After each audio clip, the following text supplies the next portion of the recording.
A very good morning. Jagala okulamusa ko mulungi ali ku munnyo eno program tambula n'okumanya. Nze Kisaakya atagenda ndino omulungi Susan Makula Bujingo.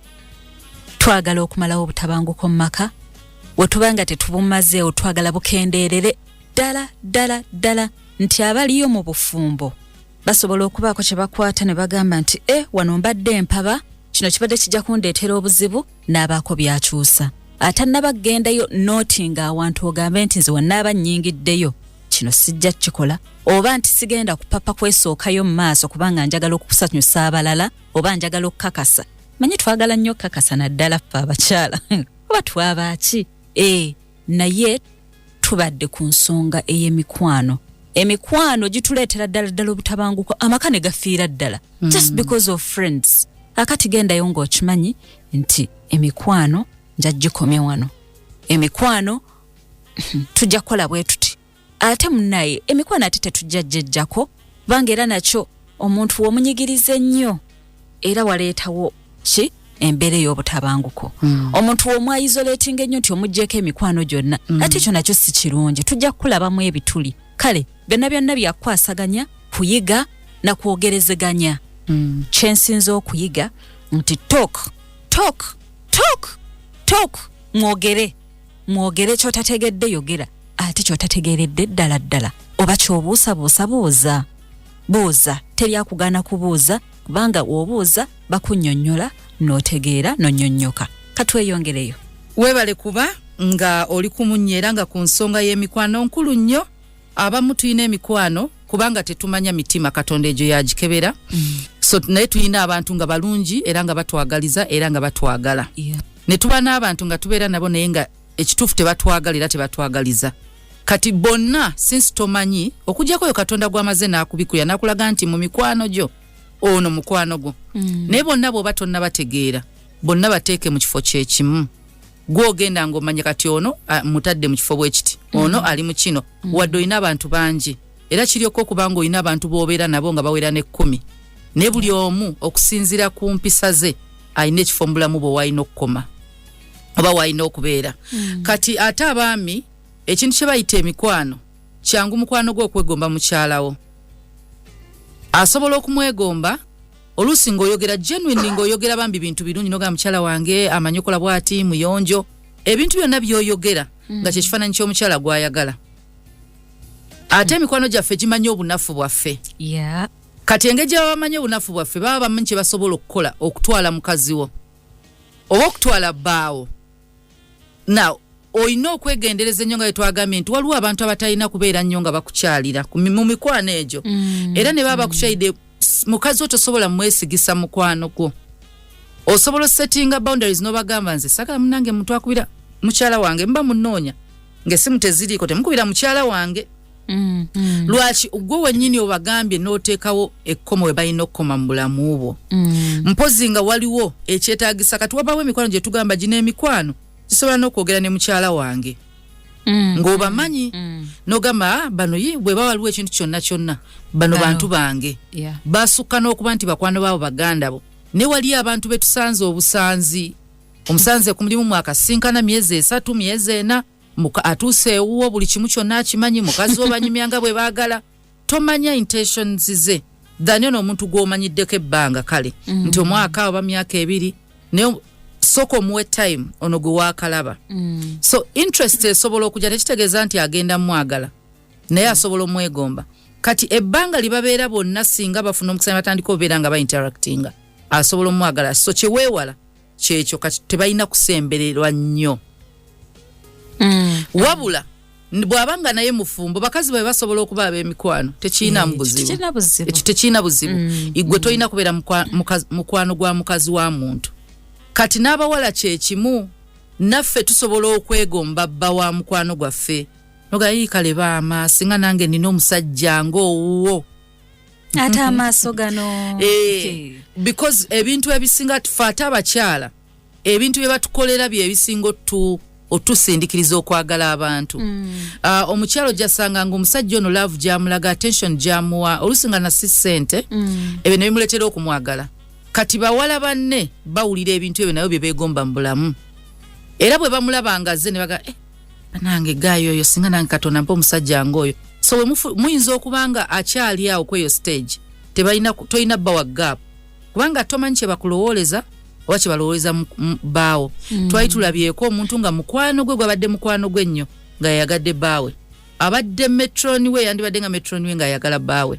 Kati nga ne gwolowooza nti ali close omuntu asobola okusemberera nga akusemberedde kubanga kyayagala gwakirina. So ngeri gyakikujjako asobola kikujjako ng'ali close, tasobola kikujjako ng'ali wala. Nti bwonna omwesiganga ayingira n'ekisenge ky'obuli wamu ng'atuukawo awo okwogerezeganya ne bbawo okuba kwanguwa. Era ku nsonga eyo you people, witchcraft is real. Very the real. Evil is real. Katonda bw'aba agambye no weapon formed against you shall prosper, kitegeeza weapons are formed against you. Kakati era ddala manya ani gw'osembeza wa ne wa. Ebintu by'okusembeza abantu ennyo naddala mu bifo ng'ekisenge. That is your sanctuary. Yes. Not everybody should enter there. Actually, n'abayingirayo nga bafunye chance eyingirayo ebeere nga ddala waliwo emergency nene nnyo. Waliwo embeera ng'olwadde. Oli mulwadde. Abantu tebayinza butayingira kisenge kyo. Naye embeera eza bulijjo mu kisenge kyo temutuulamu na mikwano gy'okunyumizaamu. Muyina eddiiro. Nzijukidde situation abawala baali ba mukwano babiri kati ono ye bambi teyakimanya nti abantu olina kubasembeza olina obbakomya. Kakati ng'alaba bintu kutandika kukyuka amaka gatabanguka nga tamanyi kigenda mu maaso. Kati ono nga munna akimanyi nti ono mumaze takyalina kyakukola byonna mbimazeeyo. Namugamba nnakwetooloola dda tokyalina kyakukola ky'oba okola fuluma. Omuntu aba akumazeeyo nnyo nja kugereza waliwo omuntu omu yaliko ku social media okwo ng'ayogera ku bulamu bwange kubanga nabeerako naye. Naye ne maama wange ayina byammanyiiko kubanga omuntu aba akwogerako ye waddembe okwogera buli kyayagala. Naye waliwo n'abasobola okugamba naye mukyala wange oba mukwano gwange oba maama oba awo kyekisoboka. Naye ng'ebintu byonna byayogera alaga ekisenge kyange yali akyakuseesinga. Naye n'abawala abayingira ewange bakimanyi bw'ayingira teri akkirizibwa tuula mu ntebe erimu, teri akkirizibwa tuula ku kitanda, batuula wansi. Teri akuta kinaabiro kyange, teri akwata olaba n'essaati ya pasita tebajooza. Kati omuntu avaayo ate n'agamba ayoza bookisa ya pasita. So naye oyo at least omu ajja kwogera. Naye waliwo abalala abagamba nti kituufu asobola okubanga yabikola kubanga bonna wali obawadde access. Kubanga aliwo omuntu atuuka n'agamba nti byandibanga bituufu kubanga ffenna bwe tubeera ewuwe tukola bwe tuti tubeera bwe tuti tweyisa bwe tuti nga bonna ng'oli kyayogera. Kati ono asobola okubanga agamba wa mukyafu ekisenge kye gundi essuuka ze biki nga balawo n'agamba naffe twali tuyingiddeyo. Waliwo ebintu nga byonna bbaawo. Naye embeera nga bw'ogamba ekisa kye nti embeera nzibwe, embeera yo teriiko budde. Esobola okuyingiza omuntu ekyo kinnakiyigira ku maama wange. Agamba tosula nga tonaabye, tosula mu nayiti eddugala, tosula mu ssuuka ziddugala, tosula nga ekisenge si kitegeke. Obulwadde obukkuba ekiro tebumanyi ani akutaasa. Kati omuntu ayingira ekisenge tamanya nti wakomyewo okooye, takumanya nti ki.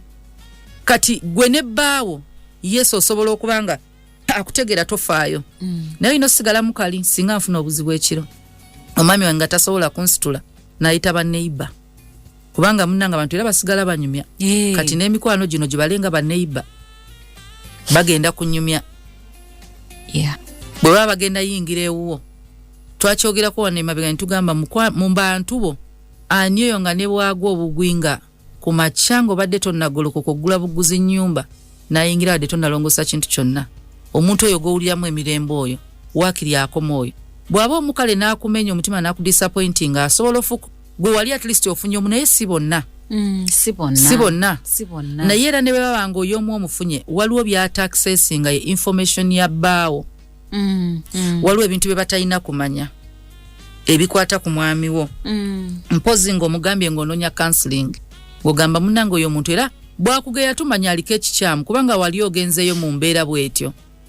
Naye waliwo ebintu bye batalina kumanya So ng'omukyala era manyanga ffenna ng'abaagalana emikwano gyaffe tugifunira ebifo ebituufu tebaba bakwano b'abaami bo babakyala bo era naffe emikwano tuyambeko tubeere supportive twakyogeddeko nti yambako munno gwe weeteekemuko ekkomo omuzannyo gwo guyina we gukoma akamanyiro ko kalina we kakoma mba wa munno kuyina we kukoma bw'olaba omwana w'omuntu ne bbaawe oba mukyala we muwe munnammwe ekitiibwa kubanga essaawa eyo aba mukyala wa gundi aba mwami wa gundi kati bawe bw'ajja ate n'abasanga nga muli mu ffujjo lyammwe bambi tafuna kitiibwa kuva wa bbaawe alowooza mwena ate namwe yeetaaga omusajja abawe ekitiibwa so mwetekeko ki limit eyo mwetekeko gundi boundaries ezo so ekirala kinzijukiza kiri kye watugamba nti omuntu osobola okubeera nga yeggwe naye ng'olimu ebiti ebisinga obungi kati olina ekiti ekyokubeera maama olina ekiti ekyokubeera omukwano olina ekiti ekyokubeera omukyala w'omuntu olina ekiti wano ku mulimu ky'olimu kagamba buli wamu bambi omuntu mumuwe ekitiibwa kye mu kiti ekyo kyalimu kamuyinza okuba nga tubadde wano nga tusaaga naye omwami n'ayingirawo bw'ayingirawo immediately switch nti kati afuuse mukyala w'omuntu switch asobola ofuna ekitiibwa kati n'ekirala tuyina emikolo gye tutegeka nga birthday nga bridal showers bitera kuba ku bakyala ebiseera ebisinga mikwano gy'omuwala gitegeka surprise nebba w'omuwala mbasaba mwerondemu omuntu omu nga muwadde obuvunaanyizibwa obwo si mwenna kkubira bba wa muntu omuntu omu mutuule ng'akakiiko mugambe kisaakye tukwasiza obuvunaanyizibwa buno oyogere ne gundi ate omuntu oyo gwe mulonze nga nammwe mukimanyi talina kamanyiiro akwasaganye ne bba wa munne emikolo surprise mwenna temuyina kumwakisesinga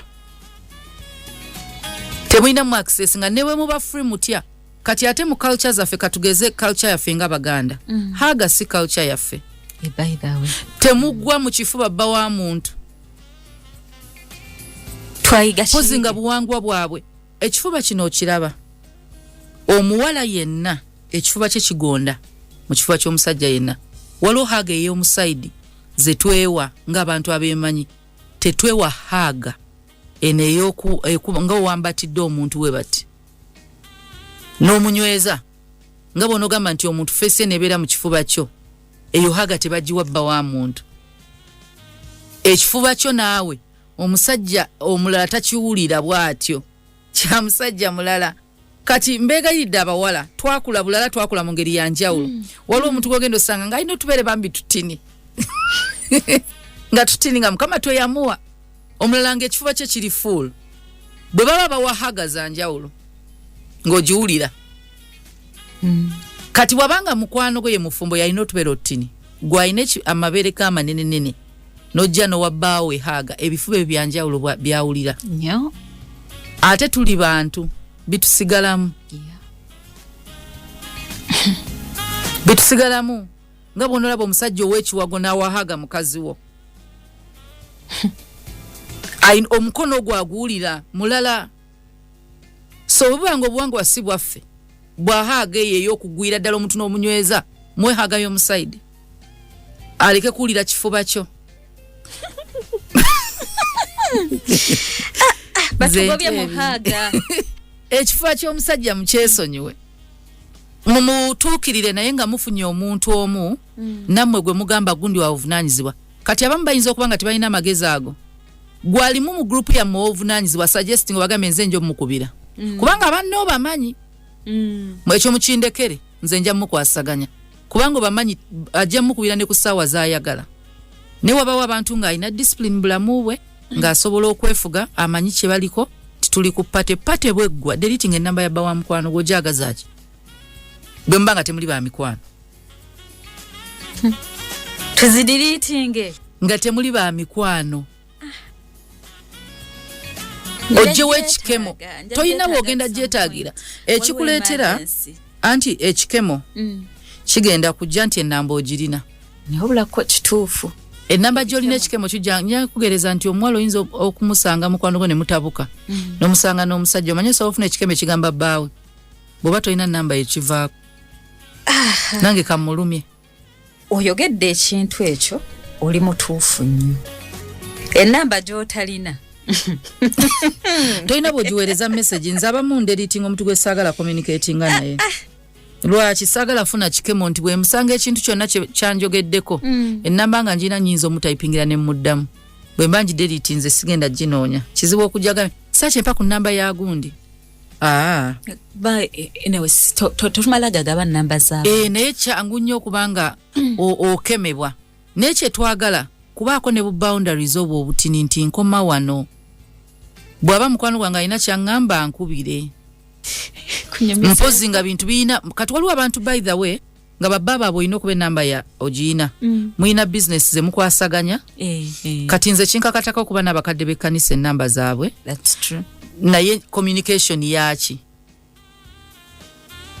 biki bye tuwogerezaako so jasanga nga Uncle Fred njogera naye ng'oluusi njagala jini ya pastor ojasanga nga njogedde na Uncle Simon tuli ku bya security tuli kuki bonna waliwo ensonga mpozi nga muntu ali closer nti wabawera ensonga eziri personal naye nga lwaki oba omukubira nga toyina nsonga eri stable professional ensonga ddala nga weeri tebabuuza ku bantu discipline tujetekemu tebabuuza kuba wa muntu tebabuuza ku mukazi wa muntu mbadde kubidde kubuuzaako nedda alyoke era singa tabadde oke alyoke mukyala we yali kugambye alyoke kyetaagisa gw'omanye alyoke bwe mba njagala okumanya Mr. K bw'ali ngamba Pavini abeeka bali batya balungi kiwedde setaga genda mu details ate omwami wo namaze omubuuza abeeka bali batya mpozi we nnyinza obuuza ye mwana banange yaro ali atya gundi ali atya omwami w'omuntu no mentioning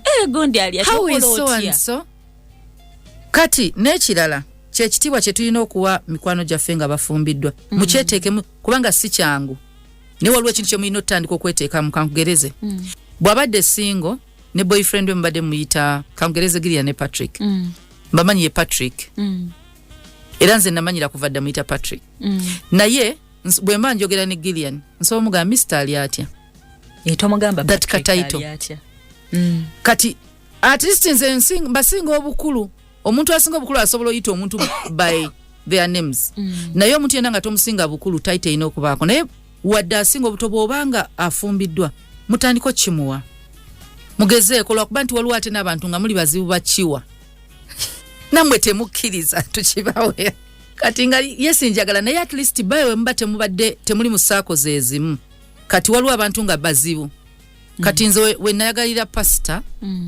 waliwo abantu be nali manyi mu bulamu bwange so tekyali kyangu bba okutandika okumpita mukyala musumba era we bakimpita nseka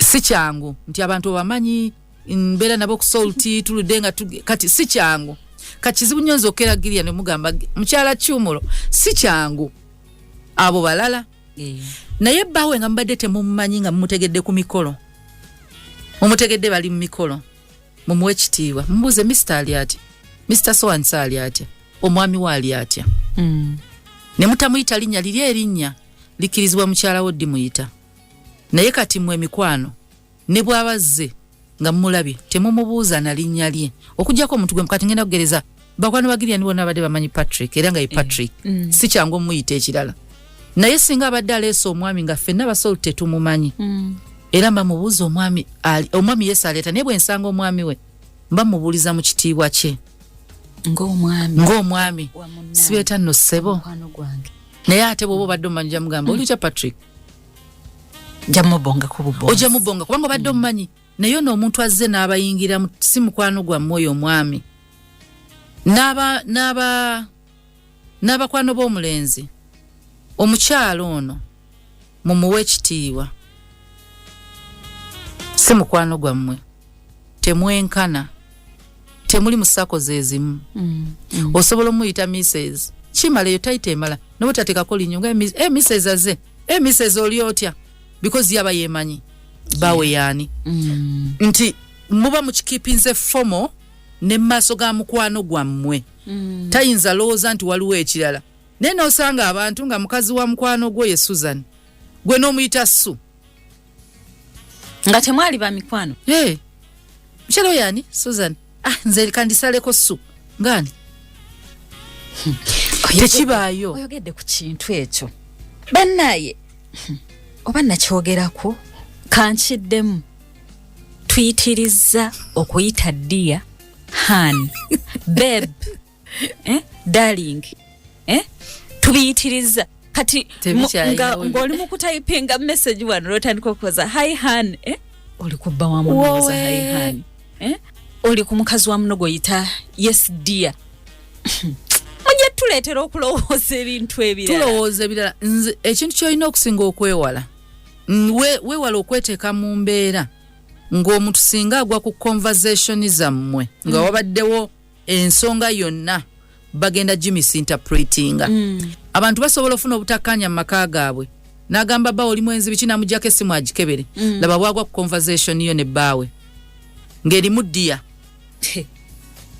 ng'ate wabadde oyogera ebintu byonna bye wabadde mwogerako biryoke bya bizinensi obuuza ku mukwano gwo byonna byonna katugambe nti kale mwogera naye nga conversation zammwe zirimu ddiya okay love kale mukwano kale ki nga atandika n'okulowooza tuli bantu atandikirawo n'agamba oba mukwano gwange beeyagala n'omwami wange oba mukwano gwange yeeyagala ne mukyala wange kusanga omuntu ng'ali traditional nga kisaaki banave aba ATS nga n'akagambo ddi olumu kaba kazibu nnyo okwogera naliko awo when I was still dating someone kati nga nkubita essimu ndimuyita linnya lye bwe nava ku simu Dora n'aŋŋamba naye ggwe obugambo nga hani tobuyina mukama laavu ewo baabugobayo kati ojja kusanga omuntu omukakanyavu nga nze nga obugambo nga buzibuwala buzitowamuko kalina kubeera wekasaana kaakati ggwe otandika okulaba ng'oli mu bigambo omuntu wange mukwano tujja vaawo bulungi nnyo muvaawo omuntu bw'aba mufumbo wa bulabe wa bulabe nnyo kubanga ye yennyini asobola okumisinterpretinga naye ate n'omwagala we asobola omisinterpretinga ono omufumbo asobola olowooza olina interest naye n'omwagala we asobola olowooza olina interest naye nga gwe lwe lulimi lwo naye tulina okulugira nze nina mukwano gwange Rachel njogera ne bbaawe looya naye muteya good evening Mr. Baliruno bota omuyita kubanga lye linnya lye bwe mba simuyise nteekako kanso sigamba hi kanso hi nedda good morning kanso good afternoon because that is formal temwereetera ku kino na kino nti ne mukwano gwange bwagwa ku message temuwaawaza nti birthday ya bawa mukwano gwange mupostinga message ebeera ku WhatsApp happy birthday Mr. Baliruno may God bless you bichi bityo we love you it's a family message I love you can be misinterpreted we love you ne mukyala wa bakimanyi kubanga amanyinze ne pastor tuli bakwanira ntekako we love you ne inboxinga nze sagala kubanga birthday message ya inbox manyi ngenda kusukka banange kwagala nnyo we bali kwa kino posting eno ku status buli omu agenda jiraba buli omu agirabe okay ne mukyala wa agiraba era mukyala gwe ngamba birthday no y'omwami wa naye no mu postinze ka message naye nga akalabye twekuume ebintu bino bitabulira ddala bitabula ate tetwagala kutabuka naye mmwe bino ebintu bitabulira ddala kati weekuume kuuma mukwano gwo weekuume naawe obutagwa mu bikemu ennamba ya bawa mukwano gwo ennamba ya mukazi wa mukwano gwo gideleting kwata essimu essaawa eno gitunuulire gikebere teweteeka mumbi nkuwadde second 5 ziweddeko mukwano deleting ennamba eyo tetwagala butabanguko mpozi ng'obadde omumanyi program tambula n'okumanya tuli ku mikwano we protecting eggwe nga mukwano gwa mukwano gwo protecting mukwano gwo protecting obufumbo bwa mukwano gwo yes waliwo eyo movie bagiyita fireproof fireproofing nga bagamba fireproof your marriage bo bali nga tebagala bufumbo bukole ki bosasike naye kati naawe tetwagala mukwano gwammwe friendship yammwe esasike ani n'obufumbo buli tetwagala busasike. So fireproof your friendship and fireproof your friend's marriage. Ekimu ku migaso gy'emikwano kwagaliza mukwano gwabwe. Spouse wa mukwano gwali off bounds. Off bounds. Tetwesangibwa babiri nga tutudde tunyumya. Temugenda out. Nagamba badde njagala kwogerako nawe jangu tusinkane mukwano gwo gwosooka okugamba bawa badde ayagala kwogerako nange. Badde ngambe tusinkane wano ne wano. She has to know. Omugaye naye nja kubulira nga meeting ewedde kye tunaba twogeddeko. Lwaki bw'ogenda out naye omuntu yenna abasanga asobola okugamba mukwano gwo. Abasanze baliwo kati awo nno nga mukukuta mukolera surprise. Mukukuta mukolera surprise yesobola okunnyonnyolekeka. Kubanga naye agenda okiraba wadde babagambye ebigambo. Agenda olaba nga bawadde muteeka surprise. Naye bwe kiba kisoboka obuteeteeka mu position nzibu tugende babiri. Togenda wekka. Mubeere a team nga mmanyi nti babiri tugenda musinkana so that omuntu ne bwayogera amugamba namusinkanye ne gundi. So kizibu nnyo kubanga omuntu ayagala omu n'omulala yabaddewo. Naye obwongo bwange buddukira ewakyamu. Tuwabeerawo omukwano gwe bateesiga. Gwe bakusanze naye. Babasanze babiri naye ng'ono omukwano gwe bateesiga. Oyo omukwano oyo. So ng'emikwano obuvunaanyizibwa bwaffe kwagaliza mukwano gwaffe protectinga mukwano gwaffe. Kati obuvunaanyizibwa obusookera ddala amakaage mugalwaneko okuba ngayimirira. So bw'aba musanyu mu celebrating naye bw'aba mu nnaku mumuyambeko okuba nga anyweza amakaage. Nti ojasanga oluusi ayinza okuba nga we twayogera nti ayinza okuba ne misunderstandings ne bbaawe. Waakiri bw'olaba nga mukwano gwo kimususseeko omu ku mmwe afune time ayogere ne bbaawe. Ngambe twogedde naye tali bulungi ali mbeera bweti ne bweti. Kyekyabaddewo tusaba bambi otu omu ku mmwe gwe mulonda ayingiremu mu makaago. Abalala ndiwe tebeetaaga na kumanya kibaddewo. Oyo mwagonjoola ensonga muyambeko mukwano gwammwe okusigala ng'ayimiridde. Ensonga endala mummwe mwenna wadde muli basiru batya mulina okubaamu omuntu omu nga asobola okusaba. Mukkirizibwa okubeera abasiru mwenna naye mulina okubeera nga mulimu asobola okusaba. Mulina okubaamuko ku muntu nga bwe mutuuka mu mbeera yonna ebintu ebisinga bigoyinga spiritual. Abantu basobola okutabula mu maka, basobola otabuka mu maka naye nga waliwo abaloga. Nga bosi be badde just misunderstanding. Ng'obufumbo bwe waliwo abulwanyisa. Beetaaga emikono where 2 or 3 are gathered in his name. Kati amwe emikwano mwe betubaze the 2-3. Mwegatte emikono nga musabira muntu oyo. Musabireko amakaage. Mumuyiteko mumusabire wadde tannafuna bizibu. Mumusabireko nga waali nga awulira. Okonye ku kantu ako. Yes. Temulinda bizibu bannange. Temulinda bizibu. Waliwo podcast gye nali ndaba nga kapeeno baali nga balina ebizibu nga balwana nnyo.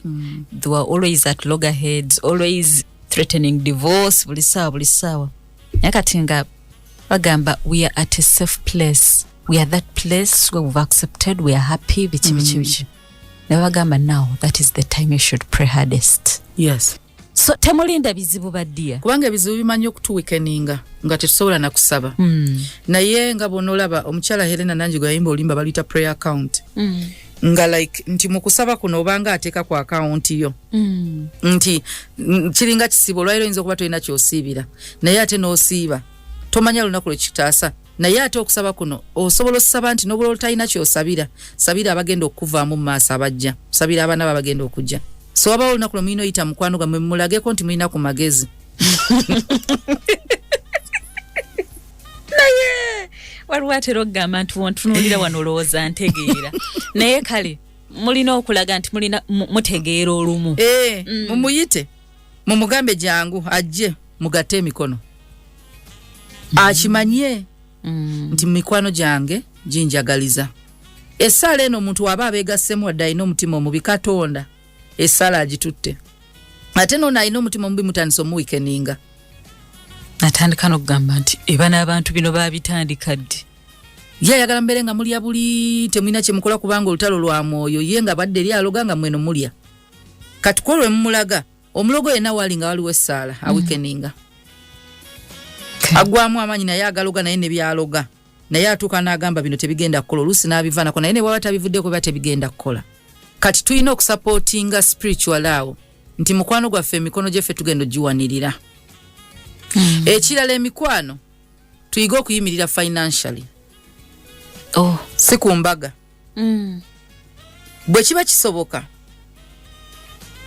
ebintu ebimu biyinza okuba nga temugenda kuba na ssente essaawa eyo emikwano mutandiko savinga ssente za group yammwe nga friends mugambe buli mwezi buli mwaliteyo omutwalo buli mwaliteyo zino asobola okuba mukwano gwammwe omufumbo si afunye obuzibu atali mufumbo ya bwirina nga nammwe mubulaba weebuli emikwano nga individually temuyina ssente naye nga group nga muyina kati nga groups tumanyi okgenda out netukunganya ssente tumanyi tugenda kosa emitwalo nga 5 netugakunganya mukimanyi nti era kyekimu muzikunganya nemuziteeka ku account ezibeerayo nti mukyusa bukyusa mga leero tetukunganyiza outing buli omu myezi 3 tukusala ssente bwezi ne bweziti wakiri bw'oba tolina bakubanje nze nina group yange mwendi bamanja tisina basasula bamanja emyezi 4 oba 5 kati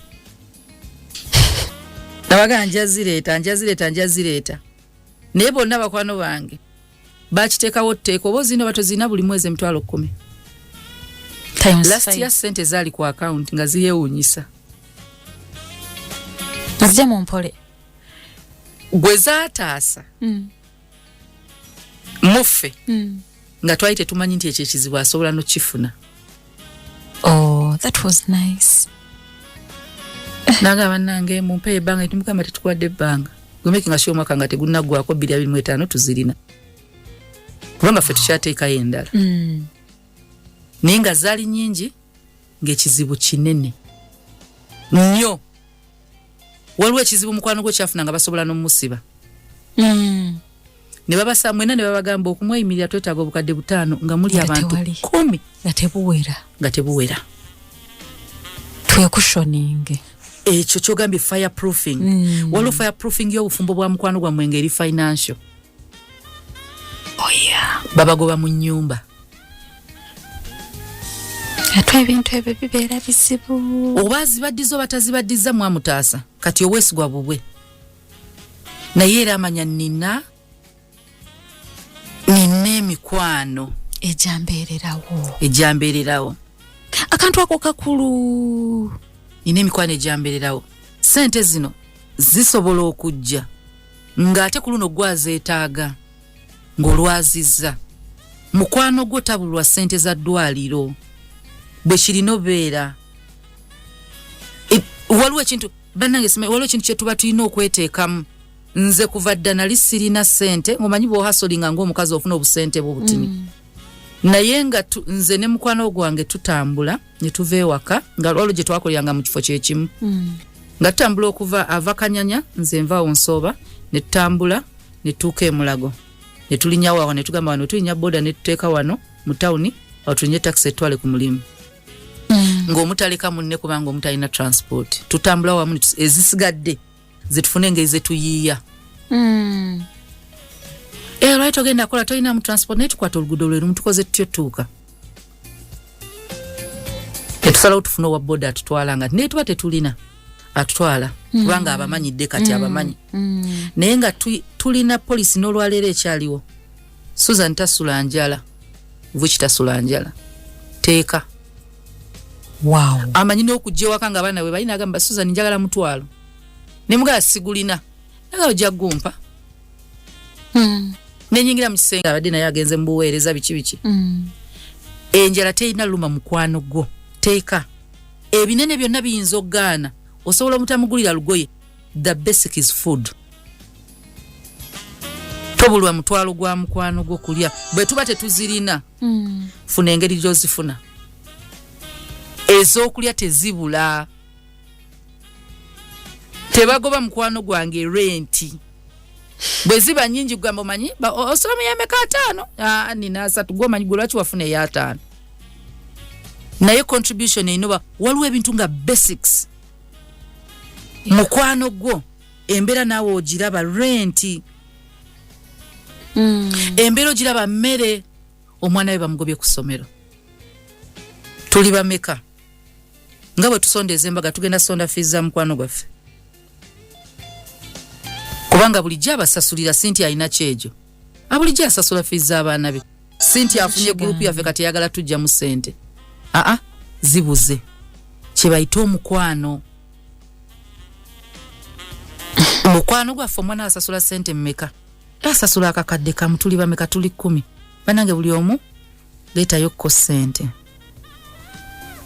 leetayokko omutwalo leetayokko emitwalo 10 muzimuwole waakiri temuzimuwa mugamba omanyi twegasenga group tukuwozeeyokko naye akimanya muyimiridde naye wadde bbanja so that wanaanonyeza era fees ng'omwana we bamugobya kati abaddiza buddiza tuyina kula kutuuka ku level emikwano Katonda bw'agenda abawa nze nina abakyala be nayigirako bakwano ba pastor ne pastor group ye bakwano be bali abantu tebabulwa bo bagamba we shall never lack yes bakyogera spiritually nti kya Mukama naye mu bo bennyini they don't lack ono abaanoonya ettaka nga buzaako bukadde 10 munne yaabumuwa n'anoonya zaasasula tebajja mu banka loan nga bagamba tusobola loan tugenda mu banka nga ffe zitubuze nga zibuze wano bwe zitubula tugende mu banka mukwano gwaffe tasingayo kintu kye esaako ye mikwano gye twali ku kooti nga pastor alina ssente natunula n'ensomoozebwa nga buli omu of course amanyi pastor asasula bail ye bakwano be ne bajja n'emmotoka nga mulimu ssente omu yaleese mu dollars ne shillings naye nga ssente omu zaaleese tezikansuwa bukadde 10 nagamba munnaye nkooti bwesaba 5 bwesaba 10 naye nga gwe buba musango ki naye nga gamba just in case nga leese n'abalala bwe muba muzze nabo nga tebaqualifying nga basurities kubeeyimirira nina abange ne balekayo bye bakola mukwano gwabwe agenzewa mu kooti nakitunulira bwe ndimugamba Mukama nzimba nfuuka omukwano bwe gutyo naye nange nfunye emikwano bwe gityo kubanga it's two way kanjifuule essaala yange nange nzimba nfuuka omukwano bwe gutyo nga nsobola oyimirira omukwano nga ssente zange tezimatali nga sisooka zirowoozaako nsooka lowooza ku mukwano gwange sooka lowooza ku mukwano gwange nga tonalowooza ku ssente zo nti bane kati ssente zange zino nadde nserese za ttaka ate mukwano gwange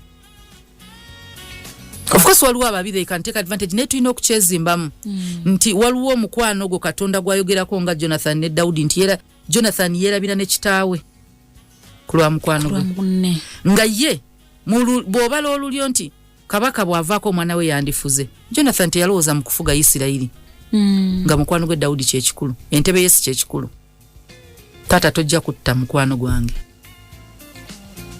ffenna tulina okyeteekamu nti waliwo ffenna we tusobola waliwo kye tusobola nti olina n'ennimiro mw'osobola kale okujja muwogo muwe mukwano gwo oyinza okuba tolina ssente naye olina olusuku tasula njala olina olugoye ng'alina omukolo gwagendako lumuwe gwe kyolina mukwano gwange omukolo gwagendako gwetaaga olugoye bwe luti ndulina mukwano gwange agenda ku mbaga naye enviiri ze nina wiigi kwata buli omu alina kyasobola Katonda ffenna yateeka tulina kye tusobola okuwa abalala waliwo asobola obukadde 10 omulala asobola kawumbi omulala asobola 5,000 omulala 1,000 omulala 15,000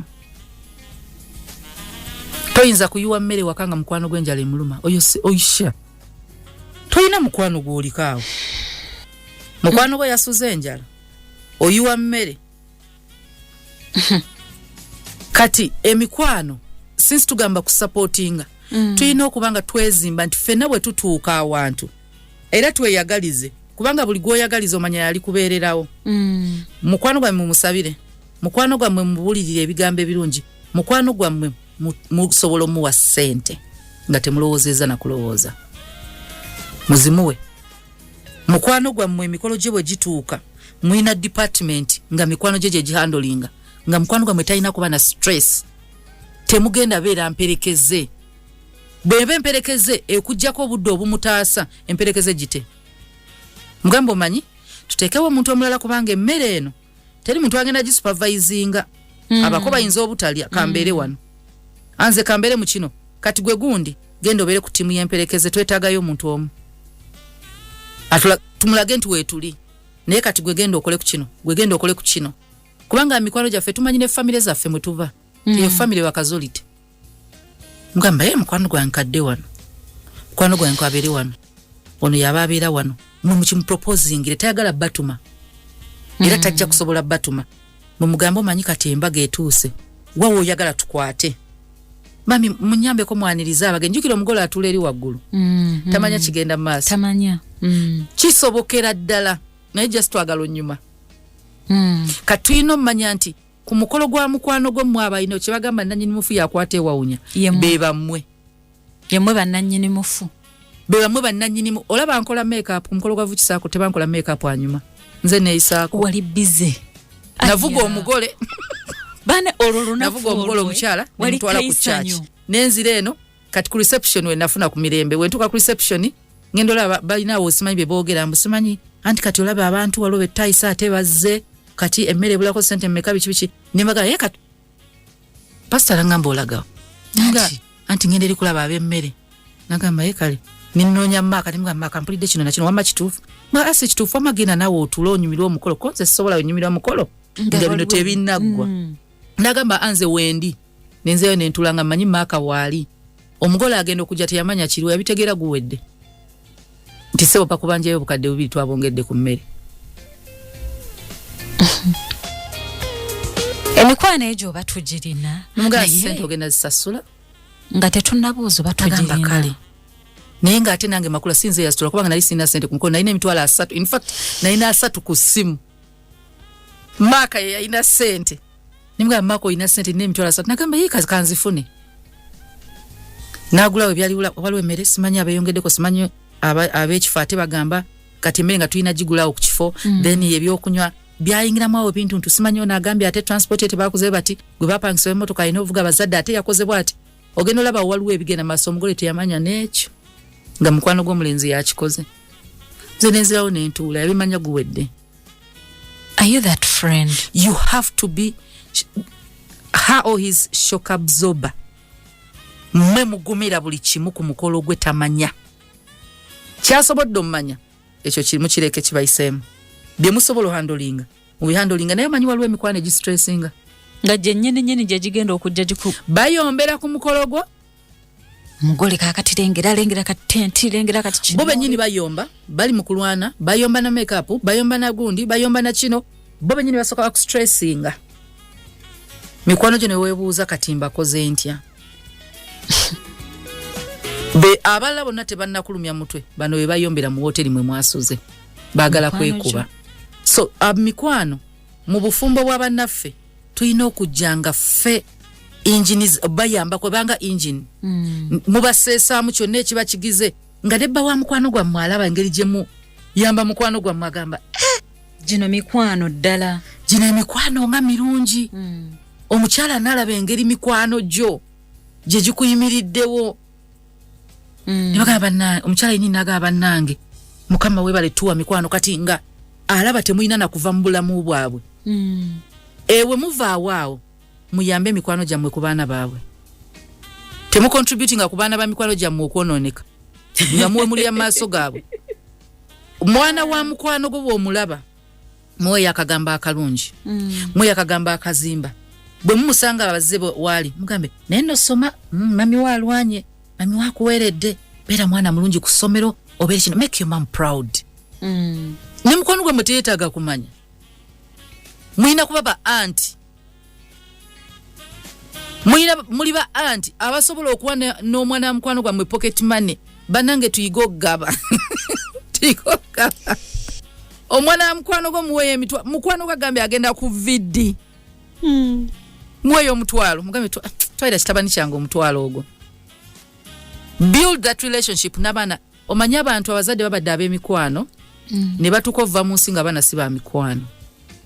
How sad. Very sad. Nti abaana tebeemanyi na bazadde oba n'abaana ng'abaana n'abaana.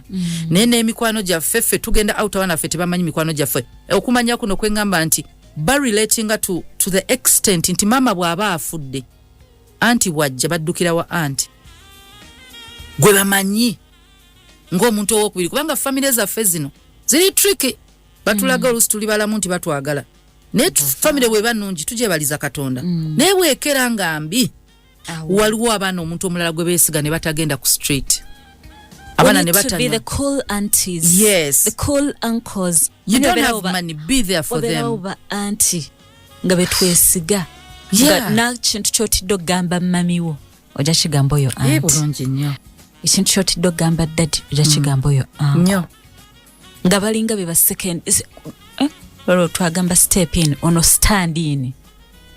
Stand in uncle, stand in daddy, stand in mommy. Bambi you friends who are like that. Thank you buno bugalo bwammwe. Omwana alina okubanga bw'asaba maama omutwalo n'agumu agamba kaninde anti ajje. Kubanga mulina okubanga muli opposite mu kutreating omwana olina kisoma. Mama kati nze olusi ndi muzibu nnyo mu kuwa ssente. Naye kati omukulu yansoma alina gwafunza. So n'amanya nti eri jaddukira. Kati olina otuuka nga naawe bw'oba mukwano amanya nti anti gundi bw'anaabazze ngenda kulya ice cream. Nja kuba bulungi. Kubanga tetumanya nsi eno gyetuzza. Mama bw'afuna obuzibu sina kufa. Akoseddwa mulwadde. Mama tasobola kubeera n'abaana mu nju basobola obeera ewo. Nga bwe twagala abazadde b'abaana twagala abaana. Nga bwe twagala abazadde b'abaana n'abaana tubaagale. Nyumiddwa kana akantu ak'okubeera cool auntie. Cool uncle. Cool auntie. Tebabeera only our sisters and brothers. Namwe ba friends baffe. Kaneegambe kuba nange nina abantu bendi friend. Nange nze nga friend. Nina okubeera that good friend. Ati ba friends newe tubeera nga tuli basiru tutya. Mubeeremu oyo ayimirirawo in the spiritual realm asaba. Mumunoonye mumwesembereze. Chaplain wa kagolo. Mumugattemu. Akatalekeka. They can't let you go, but can't treat you right either. Salawo, the decision is yours. Tebakuta ate tebakuyisa bulungi. Salawo. Osigala oba ogende. Kati abantu abo betuyita abali toxic. Basobola okubanga mikwano, basobola okubanga still relationship ya boyfriend girlfriend or husband and wife. Nti omuntu aganye okuta ne ataganye okuyisa obulungi. Ne ku mulimu kyekimu. Mukama we aganye okuta. Kyokka takuyisa bulungi. Bw'omugamba njagala genda agamba nedda nkwetaaga nnyo togenda. Naye ate sente z'ofuna n'embeera gy'okoleramu mbi. Decision yiyo. Salawo nga gwe omuntu.